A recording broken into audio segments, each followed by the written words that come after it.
تکلیف ہجرت مکہ سے کیف وصل فتح مکہ تھا کہ اے مکہ تو مجھے بہت عزیز ہے، اسی شہر میں فاتح بن کر داخل ہوئے۔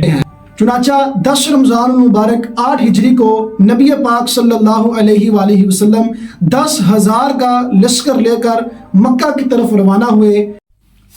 بسم اللہ الرحمن الرحیم، اللہم صلی علی محمد وعلی آل محمد وبارک وسلم۔ آپ دیکھ رہے ہیں مفتی آن لائن اور میں ہوں آپ کا ہوسٹ سیٹھ علی یاسین چشتی۔ تکلیف ہجرت مکہ سے کیف وصل فتح مکہ تک، یہ جو داستان حقیقت ہے اصل میں یہی محبت ہے۔ آج کا ہمارا موضوع ہے فتح مکہ۔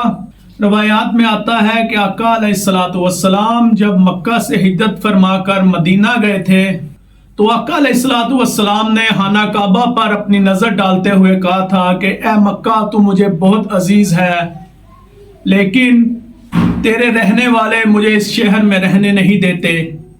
پھر تاریخ عالم نے وہ وقت بھی دیکھا کہ آقا علیہ الصلوۃ والسلام اور آپ کے رفقا جس شہر سے ستائے ہوئے نکلے، ہجرت پر مجبور ہوئے، اسی شہر میں فاتح بن کر داخل ہوئے۔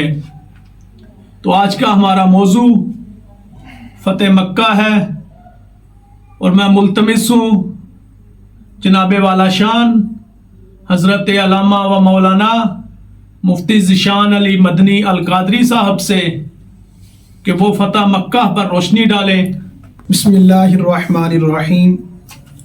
جی، جیسے کہ آپ نے بتایا کہ نبی پاک صلی اللہ علیہ وآلہ وسلم کو مکہ مکرمہ کے ساتھ بہت شدید قسم کی محبت تھی، تو المختصر واقعہ فتح مکہ یہ ہے کہ نبی پاک صلی اللہ علیہ وآلہ وسلم جب مکہ مکرمہ سے ہجرت کر کے مدینہ منورہ تشریف لے گئے اور کم و بیش 6 سال کا عرصہ مدینہ منورہ میں گزر چکا، تو اب نبی پاک علیہ الصلوۃ والسلام اور صحابہ کرام علیہم رضوان کی یہ تمنا تھی کہ ہم عمرے کی ادائیگی کریں، مکہ مکرمہ کی زیارت کریں۔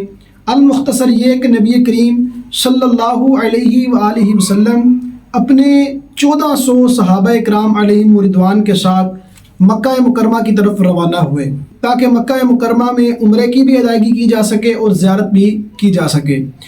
لیکن کفار قریش نے نبی پاک صلی اللہ تعالی علیہ وآلہ وسلم کو مکہ مکرمہ کے اندر داخل ہونے سے روک دیا۔ حدیبیہ کے مقام پر کفار قریش نے نبی کریم صلی اللہ علیہ وآلہ وسلم اور آپ کے عظیم لشکر کو وہاں پر روک لیا۔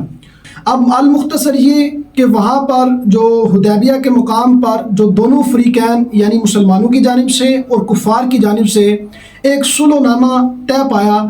اب یہاں پر یہ معاہدے کے اندر ایک شرط یہ بھی تھی کہ عرب کے جو قبائل تھے ان کو یہ اختیار ہوگا، چاہے تو وہ کفار قریش کے ساتھ مل جائیں یا وہ اہل اسلام کے ساتھ مل جائیں۔ عرب کے 2 قبیلے خزاعہ اور بنو بکر یہ آپس میں دشمن تھے، ان میں بہت ساری لڑائیاں آپس میں جاری تھی۔ چنانچہ جو قبیلہ خزاعہ تھا یہ نبی پاک صلی اللہ علیہ وآلہ وسلم اور اہل اسلام کی جانب مل گئے، اور جو قبیلہ بنو بکر تھے وہ کفار قریش کے ساتھ مل گئے۔ قبیلہ بنو بکر نے کفار قریش کے ساتھ مل کر قبیلہ خزاعہ جو کہ اہل اسلام کے ساتھ جن کا اتحاد تھا ان پر حملہ کر دیا اور ان کا مالی اور جانی کافی نقصان کیا۔ نبی پاک صلی اللہ علیہ وآلہ وسلم کو جب یہ خبر پہنچی تو آپ نے کفار قریش کی طرف پیغام بھیجا۔ پیغام میں فرمایا کہ آپ نبی علیہ السلام نے فرمایا کہ کفار قریش تم 3 شرطوں میں سے کوئی بھی شرط قبول کر لو۔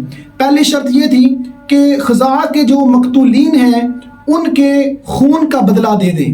نمبر 2 دوسری شرط یہ تھی کہ وہ جو قبیلہ بنو بکر کی حمایت سے کفار قریش دستبردار ہو جائیں، اور تیسری شرط یہ تھی کہ صلح حدیبیہ کا جو معاہدہ ہے یہ ٹوٹ چکا ہے۔ جب یہ پیغام کفار قریش تک پہنچا تو انہوں نے کہا کہ ہمیں بس تیسری شرط منظور ہے، جو صلح حدیبیہ میں جو معاہدہ ہوا تھا ہمیں یہ شرط منظور ہے کہ ہم اس معاہدے کو توڑتے ہیں۔ چنانچہ 10 رمضان المبارک 8 ہجری کو نبی پاک صلی اللہ علیہ وآلہ وسلم 10,000 کا لشکر لے کر مکہ کی طرف روانہ ہوئے۔ مکہ مکرمہ پہنچ کر نبی پاک صلی اللہ علیہ وآلہ وسلم نے یہ رحمت بھرا فرمان جاری کیا کہ جو شخص ہتھیار ڈال دے گا اس کے لیے امن ہے، جو شخص اپنا دروازہ بند کر لے گا اس کے لیے امن ہے، جو شخص مسجد حرام میں داخل ہو جائے گا اس کے لیے امن ہے۔